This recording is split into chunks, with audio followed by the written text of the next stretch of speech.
जय हिंद दोस्तों।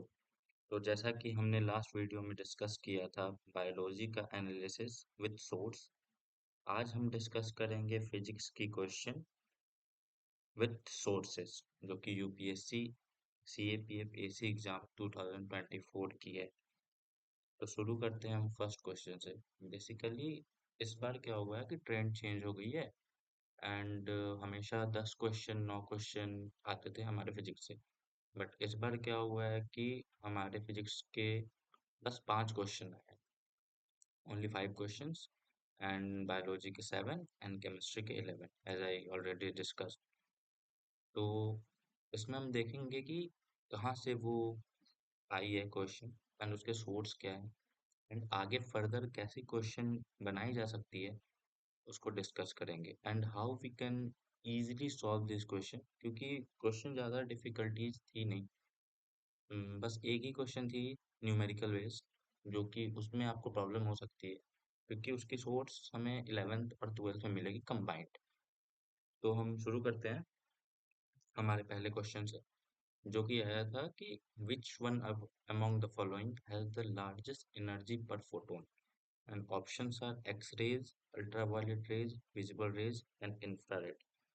ये क्वेश्चन बेसिकली हमारा पीवाईक्यू भी है, जो कि पास्ट में एनडीए और सीडीएस के एग्जाम में पूछी गई थी, और सीएपीएफ में भी ऐसा क्वेश्चन आप देख सकते हैं पुराने पीवाईक्यू में कि ऐसी क्वेश्चन आई हुई है। बेसिकली इसकी आंसर एक्सरे हो जाएगी, और इसके पीछे की रीजन है कि आपने एक फॉर्मूला पढ़ा होगा कि E equal to H nu, and इससे ये होता है कि जिसकी फ्रीक्वेंसी ज़्यादा होती है तो उसका एनर्जी लेवल भी ज़्यादा रहेगा। That is high frequency correspond to high energy. And basically इसका एक निमोनिक्स है, जो कि है कि GXUVIMR। बेसिकली जो गामा रेज होती है हमारी, उसकी फ्रीक्वेंसी सबसे ज़्यादा होती है। तो इससे हम क्या देख सकते हैं कि ज़्यादा फ्रीक्वेंसी जिसकी होगी उसकी एनर्जी भी बहुत ज़्यादा होगी। और जी के बाद आती है हमारी एक्स, जैसे कि ये निमोनिक लिख लो आप, GXUVIM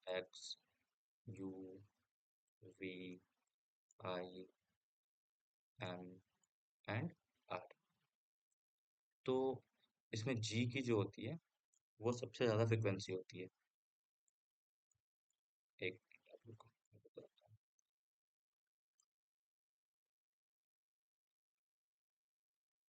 फ्रिक्वेंसी, ओके।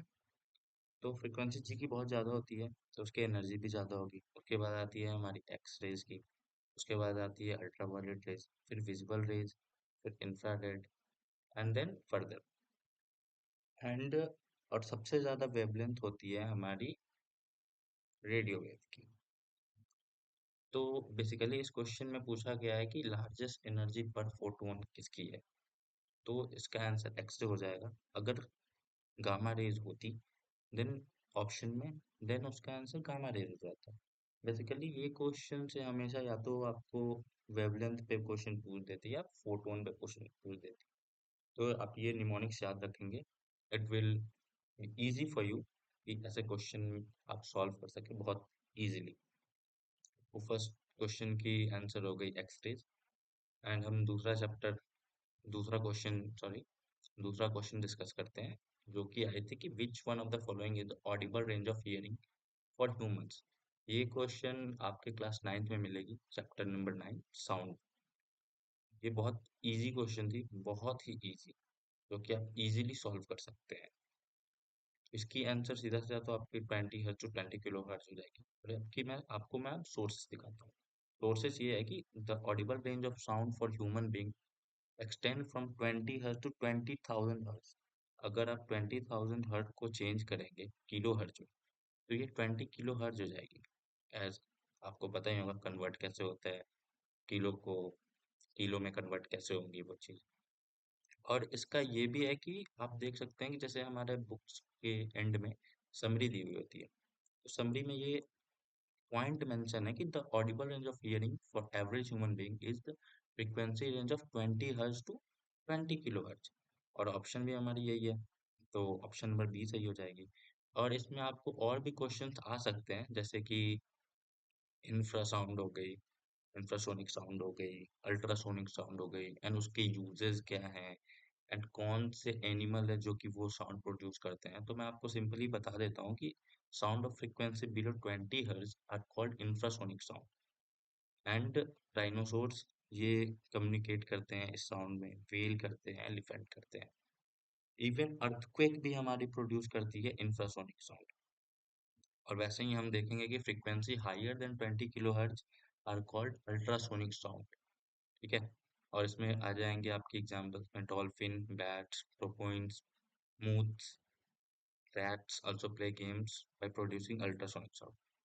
तो इसके आप एग्जांपल्स देख लेंगे। एंड इसके यूजेस क्या हैं, कहाँ यूज होती है अल्ट्रासोनिक साउंड, जैसे कि नोट करेंसी में भी हमारी यूज होती है।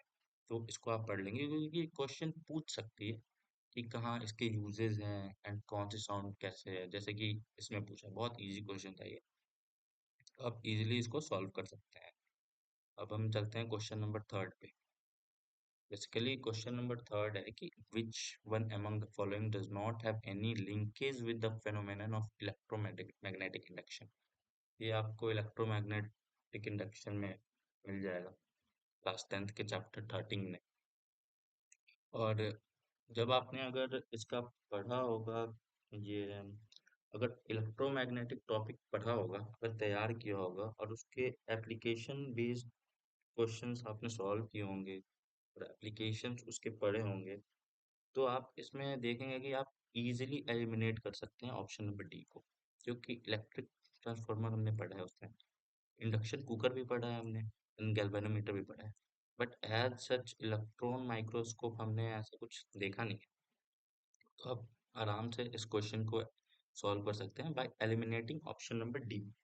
It is not based on क्योंकि ये इसके एप्लीकेशन पे बेस्ड नहीं है।